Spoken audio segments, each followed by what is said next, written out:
ఆరోగ్య రంగం గత ప్రభుత్వ పాలనలో ఆరోగ్య రంగం పూర్తిగా నిర్లక్ష్యానికి గురైన విషయాన్ని మనం చూసాం అధ్యక్ష. సకాలంలో చెల్లింపులను చేయకపోవడంతో మందుల కొరత, సౌకర్యాల కొరత, సేవల కొరతకు కారణమైంది అధ్యక్ష. వైద్య రంగంలో దాదాపు 6,400 కోట్ల రూపాయల బకాయిలను వారసత్వంగా ఇచ్చారు అధ్యక్ష.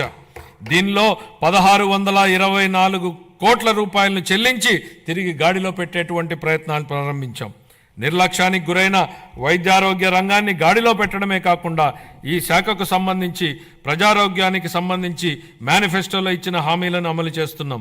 దీనిలో భాగంగా ఇప్పటికే ఉన్న ఎన్టీఆర్ వైద్య సేవ పథకానికి తోడుగా ప్రతి కుటుంబానికి నాణ్యమైన వైద్య సేవలు అందించేందుకు పేద మధ్యతరగతి ప్రజలకు ఆసుపత్రులకు వెళ్లిన వెంటనే ఎటువంటి ఇబ్బంది లేకుండా కార్పొరేట్ వైద్యం అందేలా పథకాన్ని రూపొందించాం.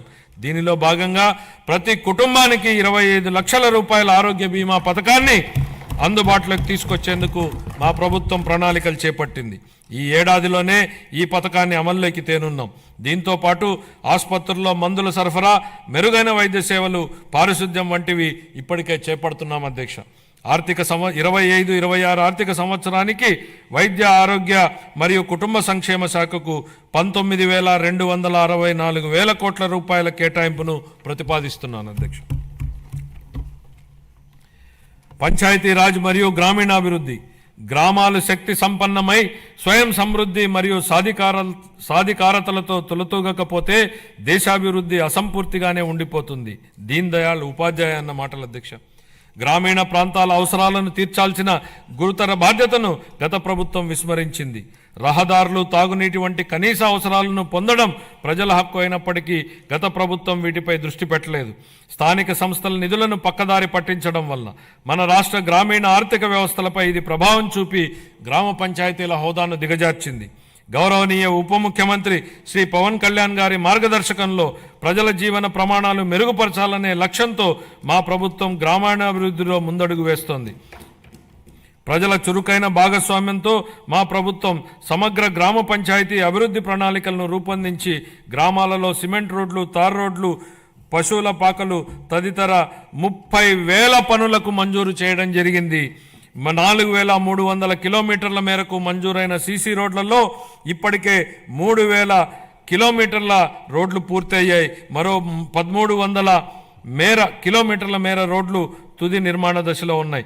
వీటి ఫలితంగా గ్రామీణ ప్రాంతాలలో పరిశుభ్రమైన వాతావరణం ఏర్పడి ఆర్థిక కార్యకలాపాలు, ఉపాధి కల్పన జరిగింది. గత ప్రభుత్వం 5 ఏళ్లుగా స్మార్ట్ LED వీధి దీపాల పథకాన్ని పూర్తిగా నిర్లక్ష్యం చేసింది. 150 కోట్ల రూపాయల మేరకు బకాయిలను చెల్లించడం ద్వారా మా ప్రభుత్వాన్ని ఈ కార్యక్రమాన్ని పునరుద్ధరించింది. కేంద్ర ప్రభుత్వం జల్ జీవన్ మిషన్ను ఆగస్టు 15, 2019లో ప్రారంభించినప్పటి నుండి 2024-25 వరకు 13,499 కోట్ల రూపాయలను కేంద్ర ప్రభుత్వం కేటాయించినప్పటికీ గత ప్రభుత్వం మన రాష్ట్రాన్ని సకాలంలో విడుదల చేయకపోవడం వలన కేవలం 2,255 కోట్ల రూపాయలను మాత్రమే వినియోగించుకోగలిగింది. ఛత్తీస్గఢ్, జార్ఖండ్, గుజరాత్, ఒడిశా వంటి రాష్ట్రాలు 23-24 సంవత్సరానికి కేంద్రం నుంచి మనకంటే తక్కువ కేటాయింపులు పొందినప్పటికీ మన రాష్ట్రం కంటే ఎక్కువ నిధులను వినియోగించుకున్నాయి. మా ప్రభుత్వం ఈ పథకాన్ని పునరుద్ధరించడానికి చొరవ తీసుకుంది. మా ప్రభుత్వ అభ్యర్థన మేరకు ఈ పథకం గడువును 2028 వరకు పొడిగించిన కేంద్ర ప్రభుత్వం